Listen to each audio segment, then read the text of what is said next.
Hey everyone, welcome back to my channel.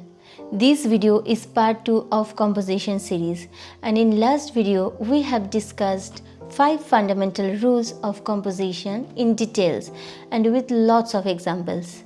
So if you missed that video, you can check it by clicking the card above, or you can get the link below this video in the description. So without any further ado, let's get started.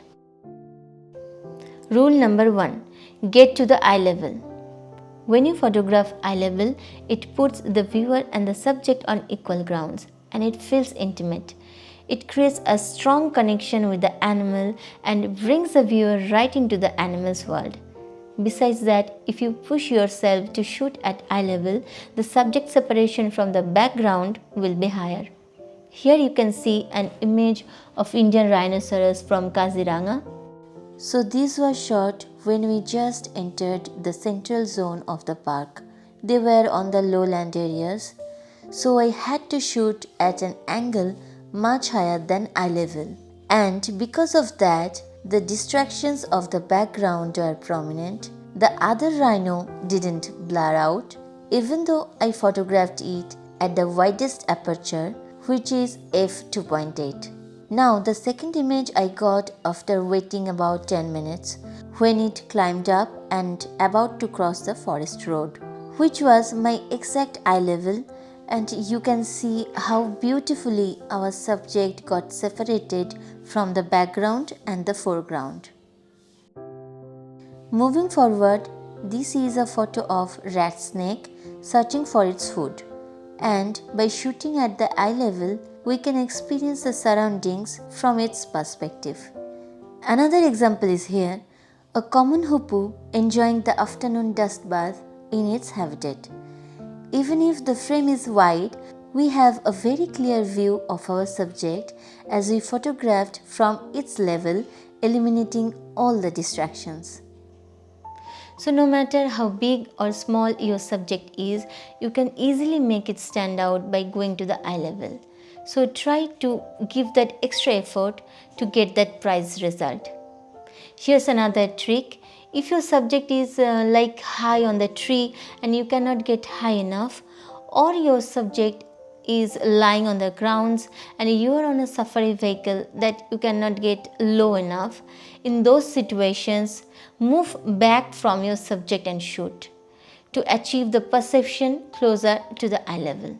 Like when our gypsy was under the tree, I shot this image of red-breasted parakeet pair at a very high angle.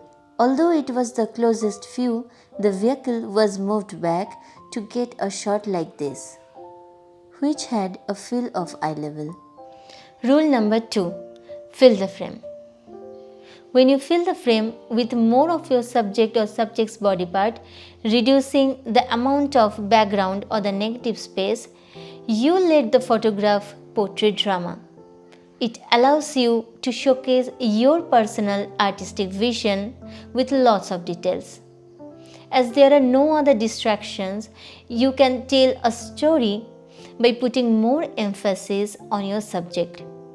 Here's an example of an Asiatic elephant. You can see the patterns and textures of his skin in up close. Also, the dust atop his head shows he just finished his dust bath. These minute details might be missed in an otherwise wide shot. Next, we have an image of common Iora with a long horned beetle catch. But this extreme close-up made this image more of the beetle in trouble, isn't it?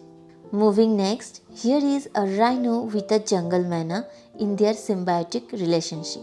The interaction between them, the giganticness of the rhino could be clearly seen when we opted for the close-up. In our last example, this is an osprey over its fish kill. Though we cannot see the whole osprey, still the powerful claw piercing the fish with blood all over it were worthy of a close watch. So you can create such quirky frames by filling the frame with your subject. Rule number 3. Make eye contact with the subject. Well, it's all in the eyes. It's human nature that we are drawn to the eyes first. whether we are looking at the people or the animals. In wildlife photography too, the goal is usually to focus on the eyes. A wildlife image that is partially out of focus might still be effective if the eyes or even one eye is in focus. So basically, we want to feel like the subject is looking at us when we are looking at the subject, thus creating an intimate connection. Here is an image of hog deer from Kaziranga.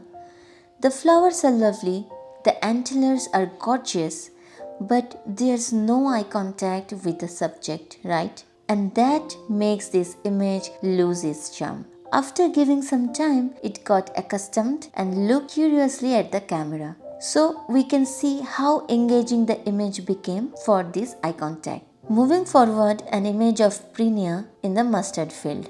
Ambience was beautiful, the light was perfect, but our little friend was not interested in looking towards us, and the image creates no connection. Now when we compare this image with the right one, we can see not only the bird facing towards us, but also there's a catchlight on the eye, which makes this image more lively. So we often have to wait a while until the subject looks towards us, but it's worth it. Also, sometimes it's not possible to get both the eyes in focus. In that case, try to focus on the nearest eye.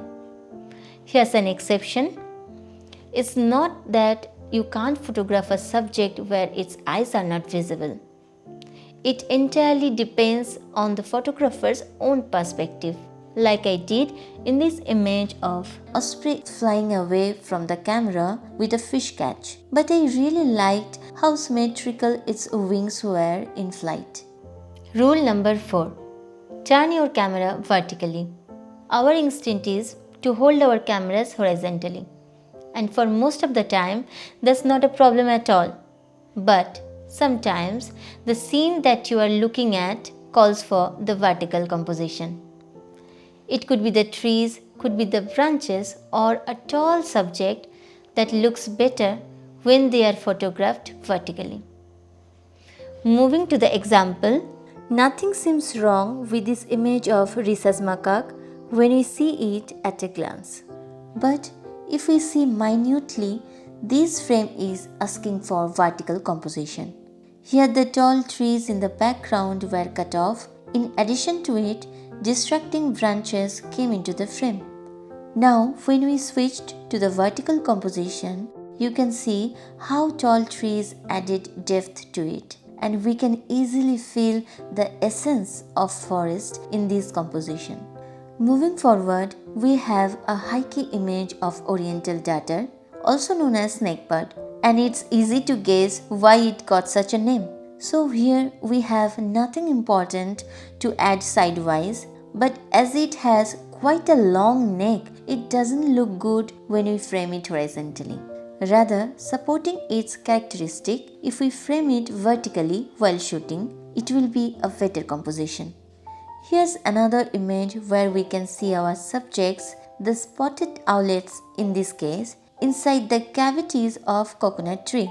The tree shape itself was vertical, and in addition to it, the owlets also were in vertical alignment. For that, we chose to shoot in vertical composition.